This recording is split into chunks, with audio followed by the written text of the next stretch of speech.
Your stream. Hi, so we are now streaming live, and thank you all. We're excited today. Welcome to NAWRB's NDLIC. That's a mouthful.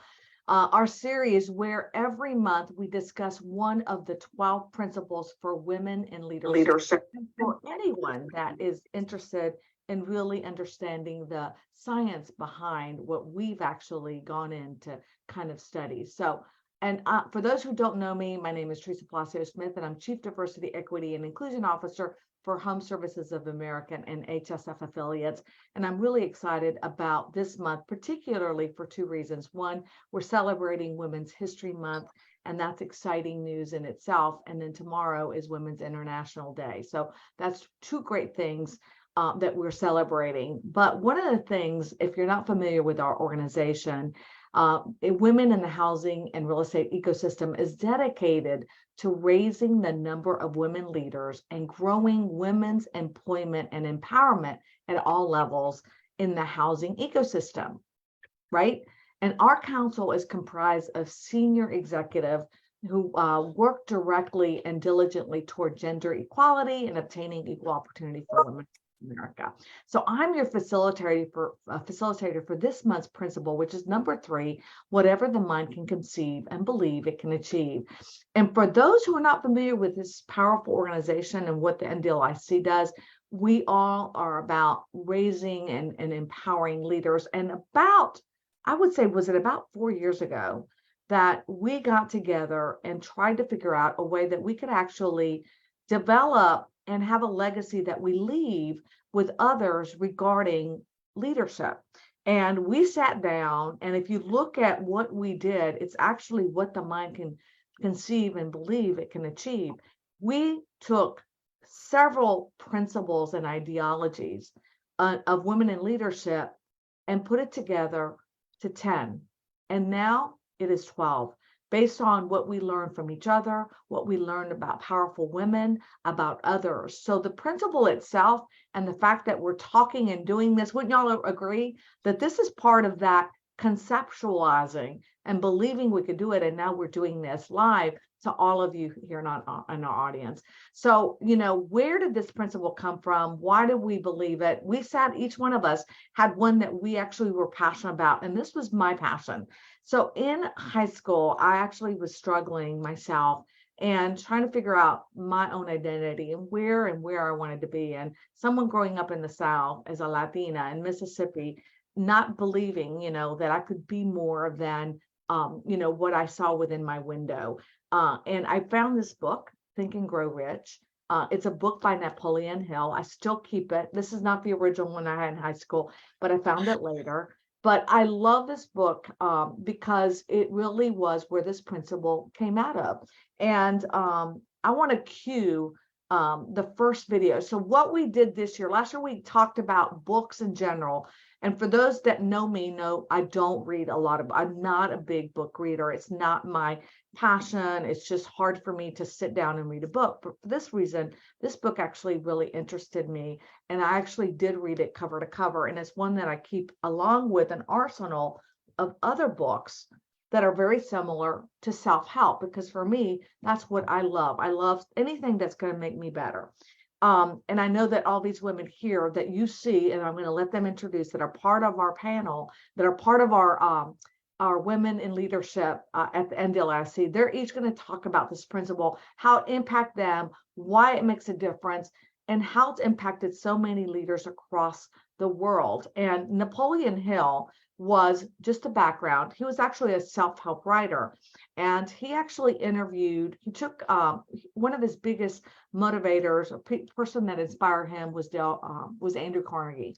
And Andrew Carnegie was a billionaire during his time. Like, he had done a lot of work, and he'd commissioned Napoleon Hill to figure out the secret, the science behind success, and how people that had accumulated success, whatever you define it as, whether it was wealth or whether it's success and fortune in their business, what was the secret to that?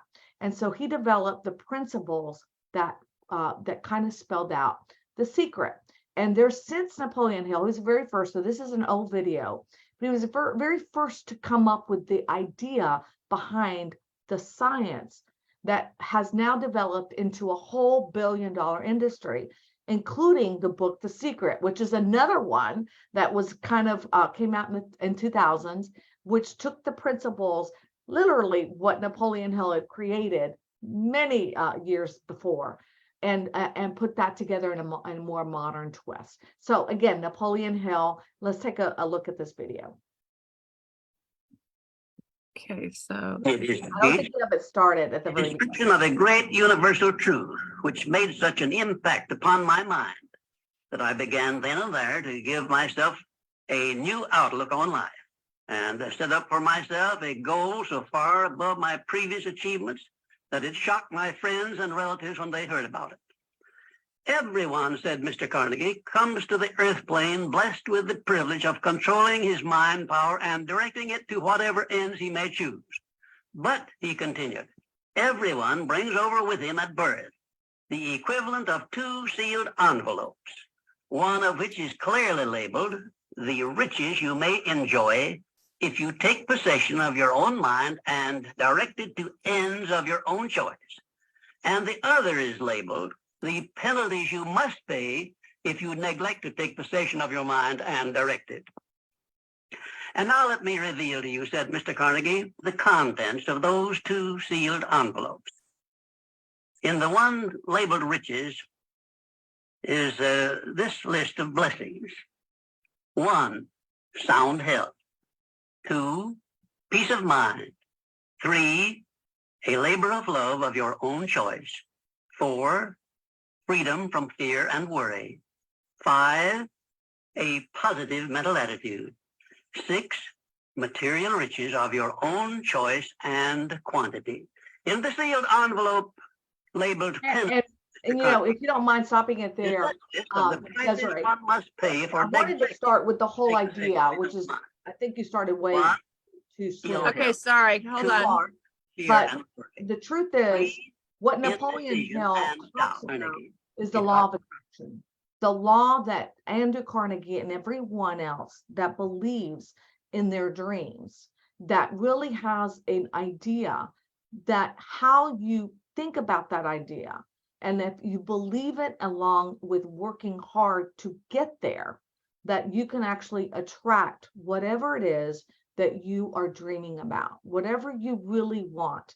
I know there's another video, and then I'll sorry, my apologies. It reset on itself. You want me to start it from where you wanted it? No, we're fine. We're fine. Okay. I want time for our presenters here to also kind of give their thoughts behind the different videos.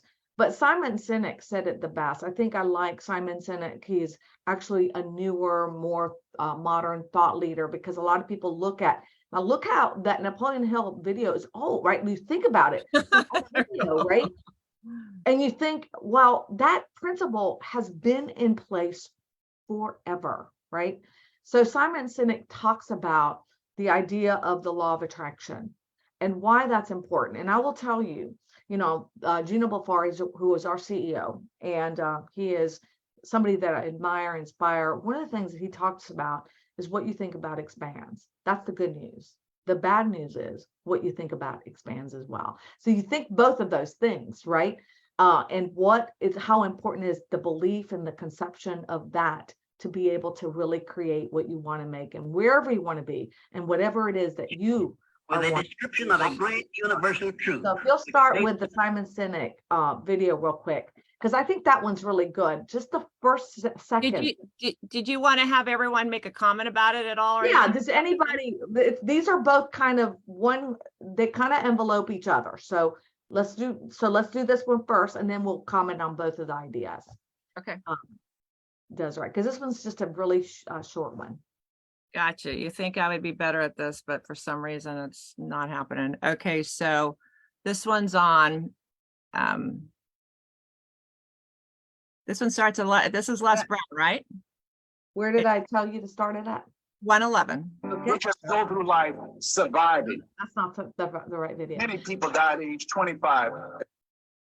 I apologize, for some reason it's not happened. Here we go. We're gonna try it again.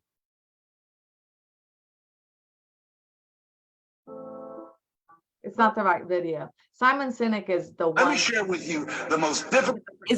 Is that the third one? I believe so then. Let's try Okay, that. sorry. I told you that In your life.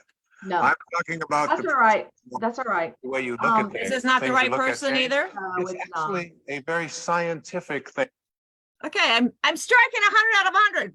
That's Go ahead. okay. So let's discuss the whole concept because I do, and what in the interim, I'll send you the video. So what are your thoughts behind that? I'll start off with you, Tammy, because I know that you'll have some videos too that you're going to share with us that are really powerful as well, or some thoughts that you're going to share with us that are really powerful. But tell me your thoughts, because I know that we all sat together, Erica, myself, Marty, I know you're newer to the panel, but we all sat together and tried to figure out what principles really Desiree, stop screen sharing. really important for us. So Tammy, what do you think? And what do you think about this whole concept as well?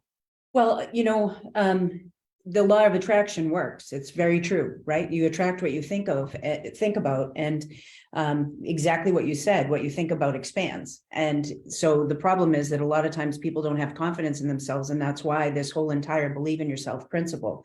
And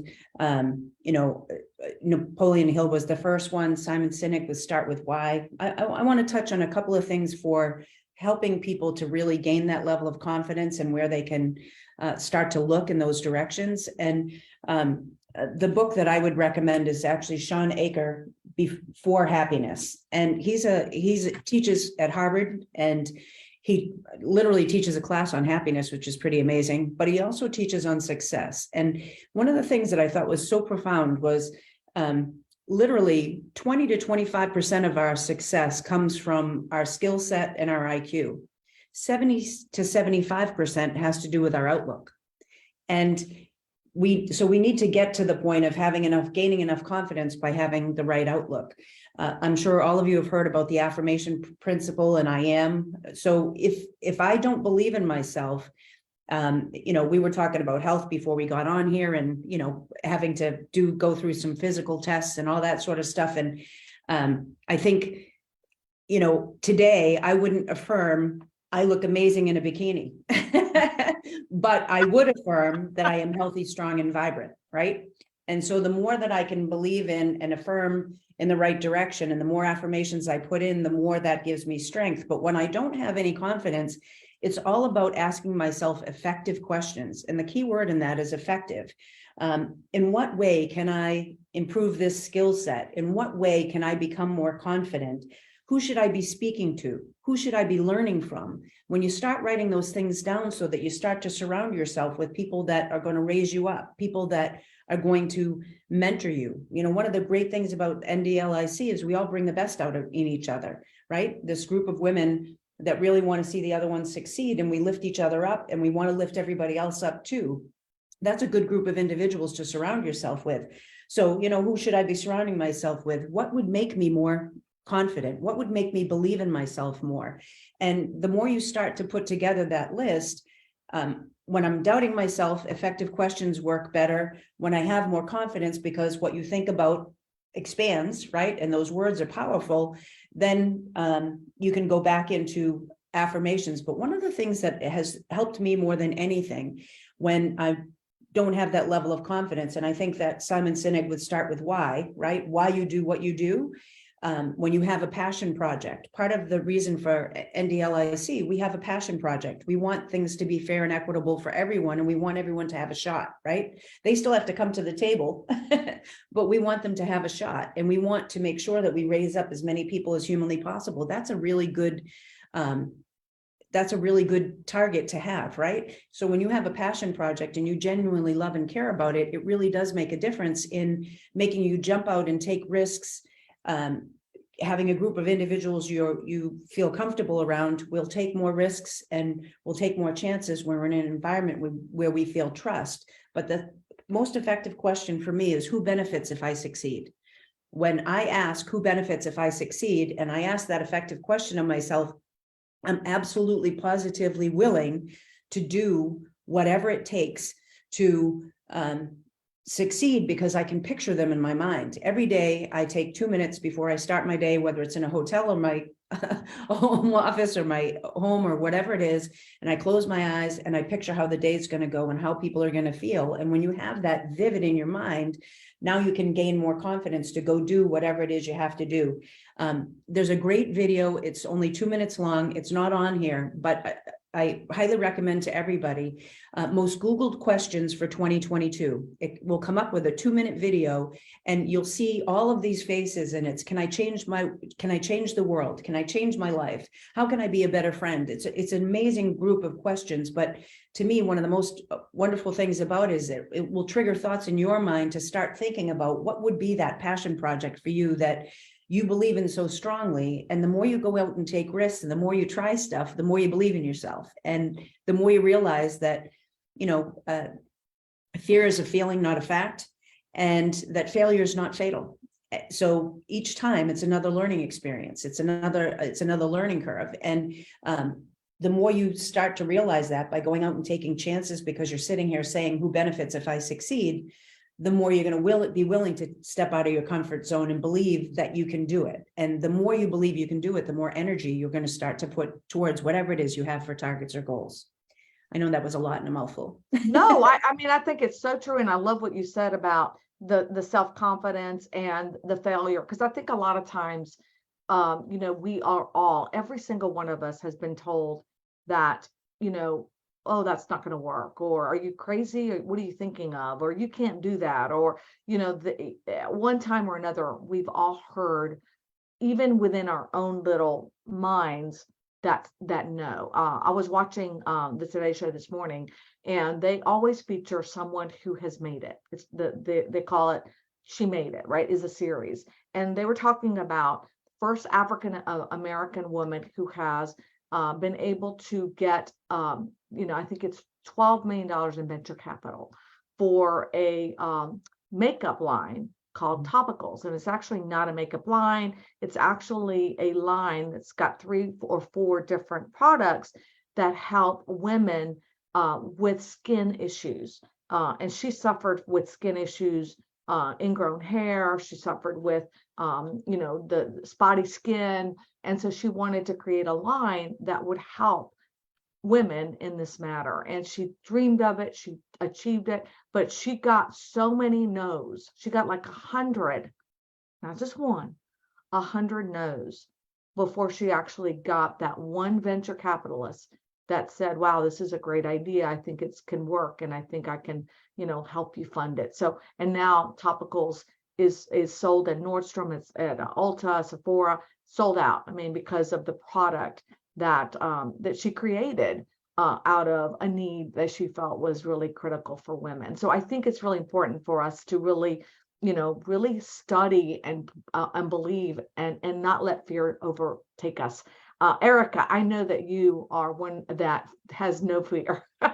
I don't see it anyway, but tell me about the concept. What do you think about it? How, each one of us, again, was passionate about a certain one. And I think for me, this was mine because I didn't have self-confidence growing up. I didn't have all the things that, that you need to believe in yourself. But I know, Erica, for me, I think you were born this way.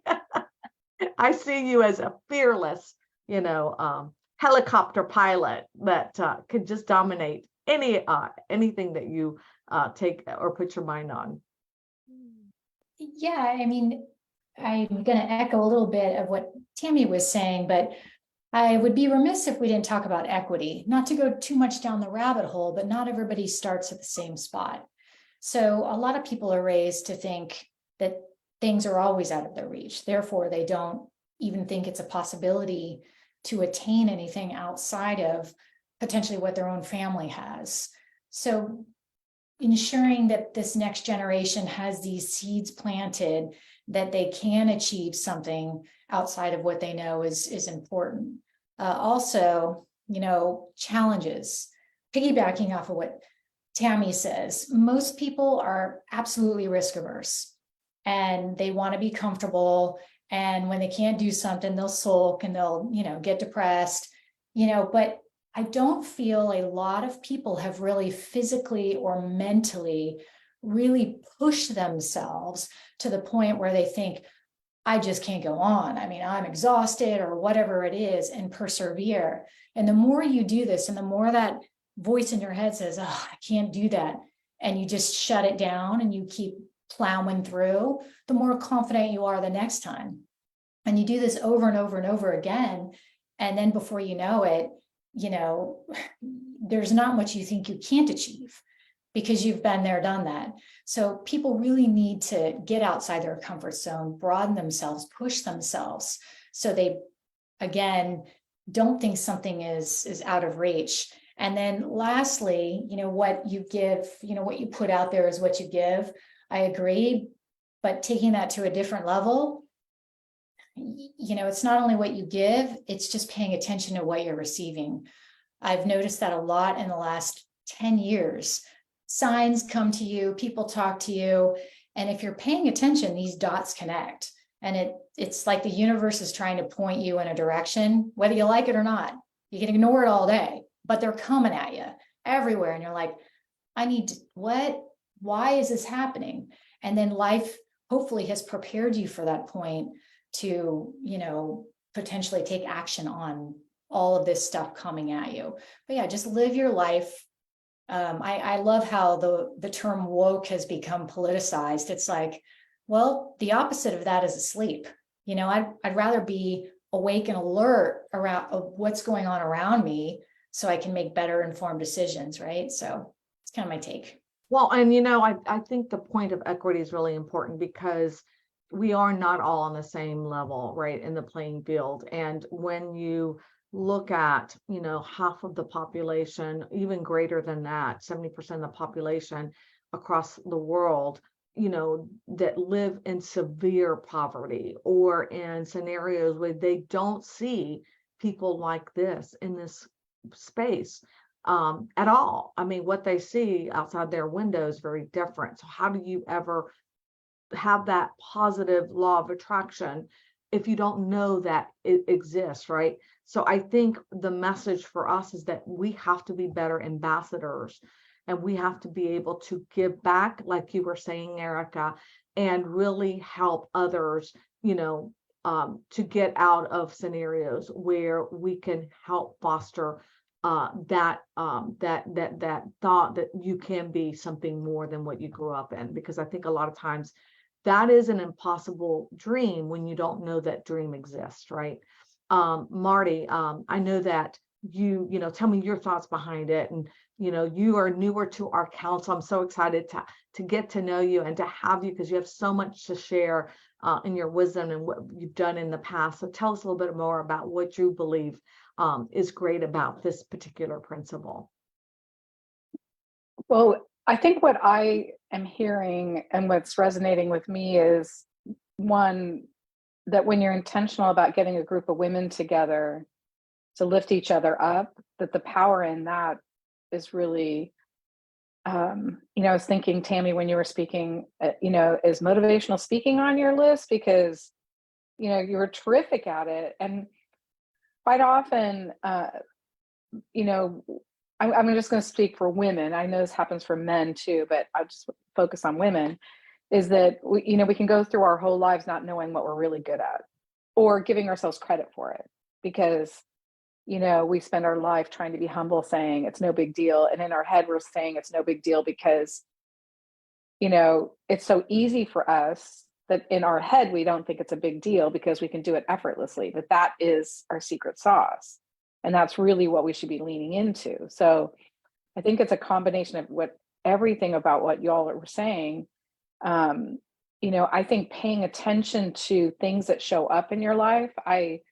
When I'm in that zone, I get kind of freaked out. The things that will happen to connect dots to people, or things that are supposed to happen, or when I'm in that space of being intentional about, when I'm training nonprofit boards, I always say, when in the movie Nemo, when Nemo's in the current and he doesn't even have to use his little flippers, he can just glide along in the current and everything's wonderful and beautiful and you're just taking it all in.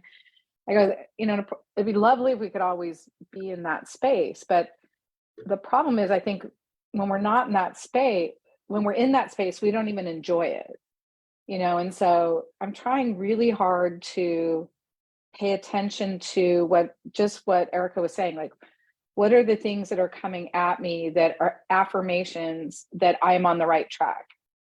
And I have found in big pivots in my life that I could have missed it. And I wonder how many people, just when they get to that brink of this is hard, and Teresa, you kind of said this, that okay, this is hard, I want to do it anymore. And I mean, I've been on my knees in some of those moments saying, I can't do this. This is too hard. Why is this so hard? Arguments with God, like, hey, I am trying really hard down here. And why is this not working? And because my timeline is not lining up. But, that's an important part of it too, because in those moments of frustration, you're learning and growing too. But so I think the power of women affirming and saying out loud to each other, here's the greatness I see in you. Do you even realize that, you are the great connector, that you put people together, that, when it's like with Desiree, like I marvel at her because I've never seen someone who has this energy that attracts all these things to her and puts people in her world, and then she pushes those people out. And it's just crazy how she magnifies her energy and she takes her ego out of it, because she's just like, let's go. Like, I'm going to jump in and I'm going to try this. And it's really inspiring. So, but, being able to say that and affirm each other so everybody keeps going is super important. So that was one thing I heard. And the second thing I heard is just what you were saying about we have to help to be aware that the opportunities that I've had on my life have been from a privileged opportunity. And the more that we can be aware of creating a more equal playing ground and participate in that is super important. And so, and it's enriching too. I always say that when I mentored a young gal that was a foster child going through college, I changed more than she did.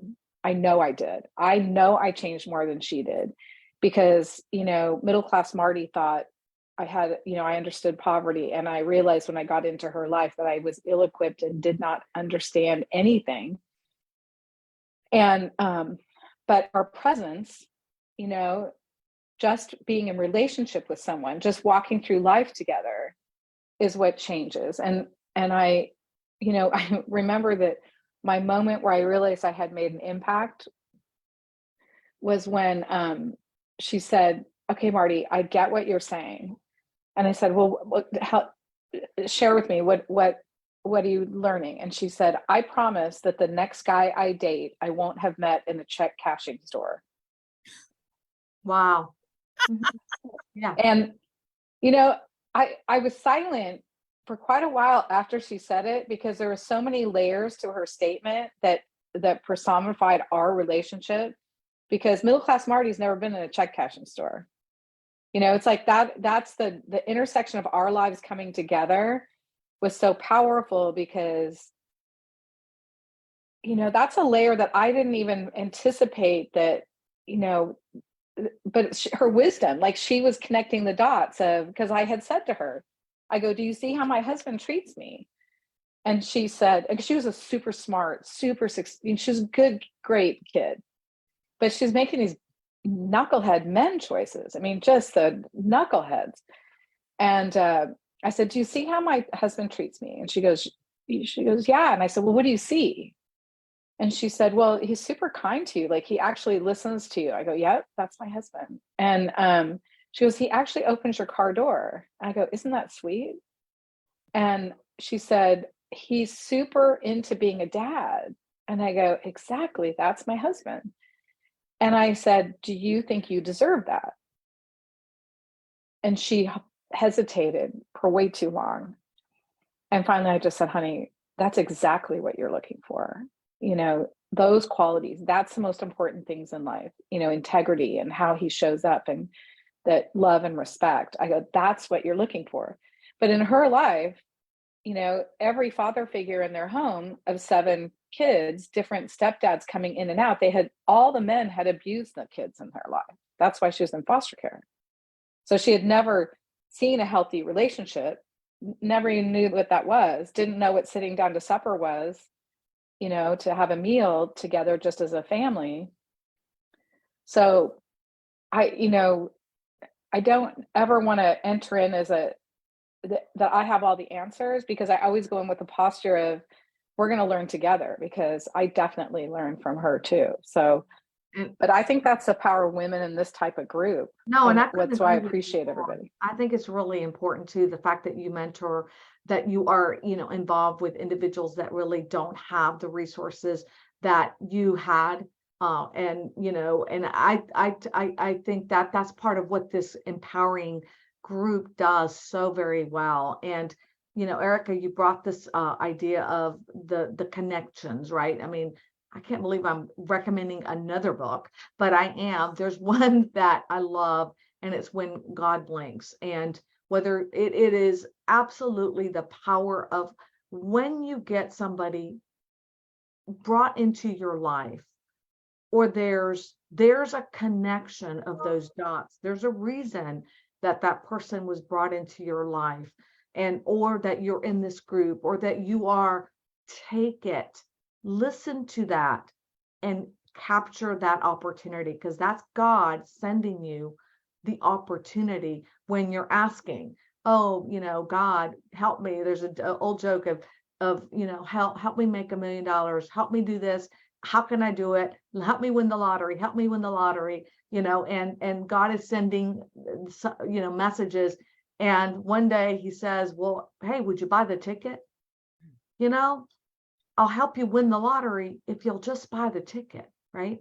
So, I mean, that's just an idea of of what we got to do, connect those dots to make it happen. Desiree, I know that Marty brought you, and I want to celebrate Women's History Month and give you kudos.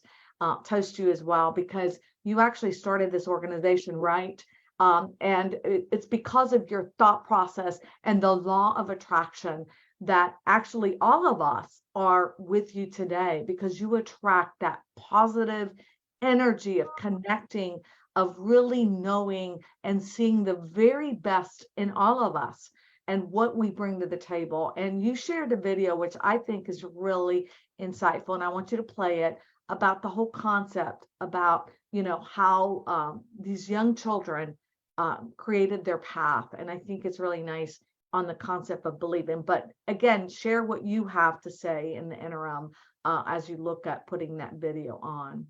Thank you. Before I even start to play the video, I've got to say, so background, today is a very intense day for me, because something I've worked my life to be able to aspire to is actually very probably happening today. So my mind has not been, I'm here, I'm present, but it's like the intensity of the day has gotten away from me. And so Tammy, what you said about, is today the day I'm gonna look my best in a bikini versus then something before. I mean, everything you said just resonated with me and made me feel like the energy was just put back into me, the love, the ability to be, oh my, you're okay, yeah, look how great, I can't even play a video, I can't, this and I was like, okay, this is cool, she's speaking just to me to make me feel better. That is the energy that comes out of these talks that we have and then obviously the greatness of Erica. If you only knew behind the scenes, and she's being very modest of all the things she's doing, that's why she's like here, she's just incredible crowd.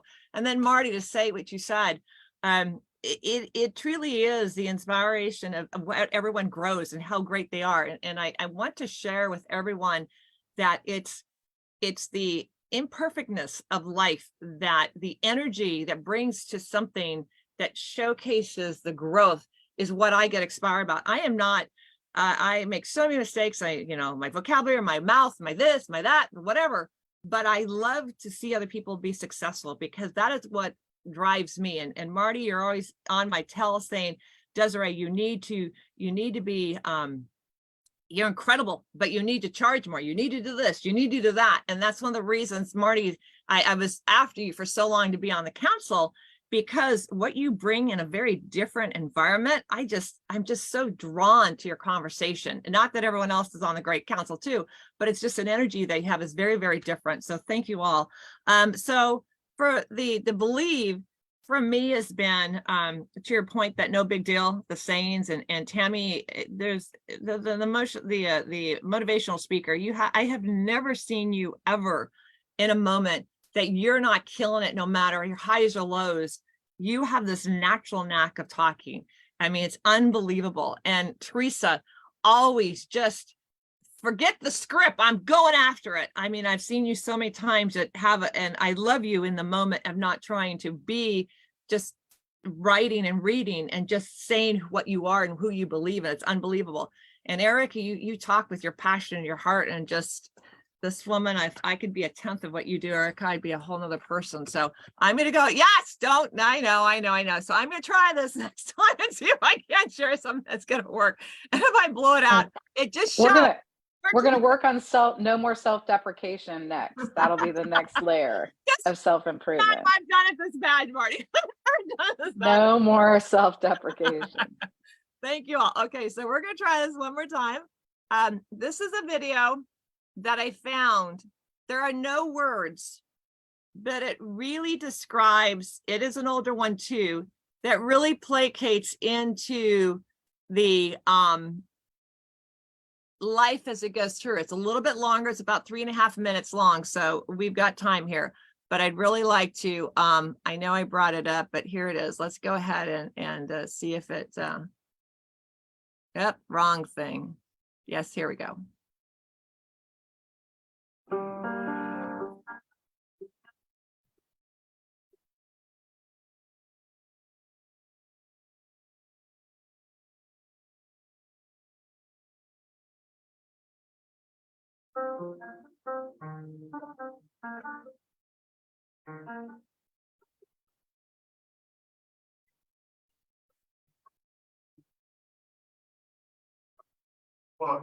Workhouse is there, where we poor children who are unable to earn a living, and so they terms workhouse is the name of apprentices.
Wow. What a beautiful, right? So many things to say about this video. I love it. No words, right? But what a great impact, and testament to even the STEM, right? The STEM science, the fields where you don't see that many women, or individuals of color pursue those fields. So Desiree, tell me what you your thoughts about this video. And It really hit home. I mean, if you think about, everyone in Erica's family flies. You think about my father, was stationed on a, not in the military, but a civil servant at Point Magoo and Point Hueneme for his entire life. And the idea is that those children that I went to school with that were into STEM or into doing something different, I see them now coming out what they've been doing, and we connect 30, 40, 50 years later. And it's just amazing that it literally brought me to tears the first time I saw it, even just now, because if you think about the struggles that we've all gone through and we forget the legacy of what has happened before and where we are today. I think it was just a really good reminder that sometimes less is more by not speaking. I have a really bad habit of talking too long. And so when I have that moment to just sit there and imagine what's going on with it, to believe that can happen. And I just feel that life in its own majestic way is that to Marty's and everyone's point is be in the moment, and really just embrace and listen and think. And so Tetra said it, I think, the best when she was telling me about the scientist that is top of the world, and he would pull his head back and he would just sit there while people are talking, and he'd pop up and he'd talk for 30 seconds and he'd go back. And it was that his mind was not that he wasn't paying attention, but he was processing it. He was like a supercomputer, like a quantum computer in his mind, and he was interacting that way. And I believe that that's where my process goes, is that I'm always thinking. And so some things when they come out of my mouth, they just don't track for most people. And so I really love that idea of being able to say less is more, but it still means so much more. So well, I mean, this was a true concept of the believing and achieving, right? And the concept of the thought of where they really wanted to be, and obviously pulled and made fun of in different directions, but really their passion. And that was, I think, the whole message behind this whole concept. I know we're running out of time, but I just wanted to make sure everyone had their option of piping in any last minutes or any last thoughts regarding the concept. Again, just pipe in, Tammy, or Marty or Erica, as we close out. Yeah, I would like to mention a couple of things. Going back to when we first got started, Erica, and you were talking about what's coming to you and really being aware and paying attention to that. the universe does conspire with us if we're in the right lane. And that doesn't mean that it makes it simple all the time, but there are so many things that are out there that are signs. I'll give you a perfect example. I pick one word every year for our company that is going to embrace everybody and take people further. But then I pick one word for myself, and it's a word that when you stick with it, what is it that you want to have, that you want to focus on? So my one word for this year is honor. I want to honor you by being completely present when I'm present. I want to honor you by being here. And I want to honor my company by building it, right? I want to honor all of the people that I know. And I also want to honor the people that I've loved and lost by making a difference in somebody else's life in their honor and in their benefit. So when I was trying to figure out what the one word was, the day that I decided, the universe conspired with me. So 5 years ago, in January, we lost our son, Shane. And I sent a check to an organization that, an outreach program for veterans that helps them with transitioning, Erica. It helps them with transitioning out. And it helps them with everything from resumes and putting everything together. I had started a charity in Shane's honor, and it was so painful. Not just the attorneys and the accountants, but it just so painful to just keep revisiting and revisiting and revisiting, but I still wanted to honor him. And so I sent a check to them and decided that that outreach program is what I'm going to concentrate on. And it's kind of funny because it's planted in the last place that Shane served. And so, I wrote them a long letter about Shane and all the things that he wanted to do and that what they're doing, what it is that he had deliberate intent to do. And they sent me back a letter and said that they would be honored to name service dog after in Shane's honor, and that they would like a picture of him to put on their honor wall the day I decided honor. And his best friend called and said that him and his wife are expecting their first child and that they want to honor Shane, and whether it's a boy or a girl, they're still going to name the baby Shane. So I knew that honor was exactly the right word and that I'm in alignment and it's going in the right direction. You have so many signs that happen around you. And I think a lot of times we're just not aware at the time. And that's why we have to be so open and really be open to everyone else. The second thing is that we feel the best about ourselves when we're helping someone else. And so when you can believe in someone else and you can help them, like you were talking about, Marty, and you believe in someone else, it's like, who learns more, the teacher or the student? The teacher every time by helping someone else and adding value to somebody else. And now all of a sudden you're believing in yourself 10 times more. So I love this conversation today. Thank you, Teresa. Oh, no, thank you. And what a special moment and what a special word. And you're right. The word that you chose was perfect. And thank you for sharing that about your son. Anyone else? And Marty, you put in the comments a great video that you felt was really too long, but that you wanted to kind of share with everyone. So what we will do is post that video, Desiree, after, so that people can access it. What did you like about the video? So Allison Felix is the most decorated woman in track and field, Olympian and world champion. And the video was about her becoming pregnant and running at 4 a.m. in the dark because she was so scared someone would take a picture of her and the sponsors would drop her because she was pregnant. And so she actually negotiated with Nike to continue her contract while she was on maternity leave, but they said they would only do it for her and not all women. And so she had to make a stand and make a decision. And at the same time, when she has to make that decision, they offered her a national contract to do a commercial, which is a lot of money. And she just couldn't do it because she said that it was out of integrity because the commercial is about you can do anything. And she said that was out of integrity for what Nike was actually saying in this contract.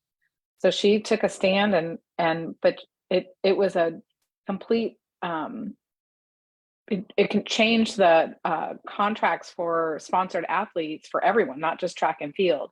But she was the catalyst for making a huge change. It was her belief that it wasn't fair, but she put herself on the line. I mean, when you go up against corporations that are actually paying your bills and shining a light on the ugly part of it, you're taking a huge risk. And so she lived her mission statement. Yeah. She's living her mission statement. I love that. It's really impressive. And then she started her own shoe line. So Good for like, her. go So for we it. need to support it. That Really she, impressive. Yeah. Um, But that's from belief. You know, she believed in herself and she believed in what was right and fighting for what was right. And so she's so inspirational. I'd Oh. like to share real quick the action piece to the word for that Tammy came up for honor. During our event that we had, our symposium in November, it was, that's where I came up with the word action for 2023. And during the veterans piece that Erica was the host, you know, it all came together on what was being done. And to make it work, we had to have an asset. And if you would have told me, and then all of a sudden, right after that event, it dropped in my lap about the product in Chicago.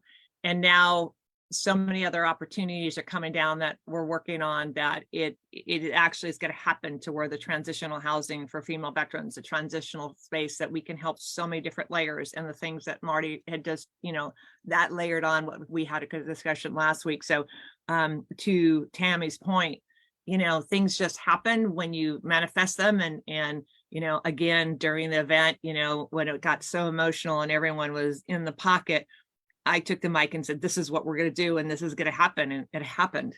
And it's, and that's the intensity that's happening right today. So thank you. Just my heart. well, as we, before we end it, we want to talk about the next series, which will air. Desiree, when's our next? So our next one is Pass the Torch, give opportunity, excuse me, give opportunities to future generations of women. Your legacy will be the people you help along the journey.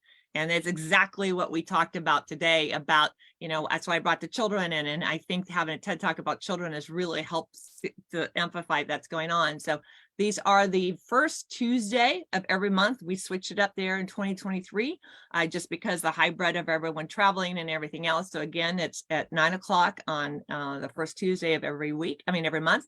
And the idea is that these get posted. We'd love to share your ideas.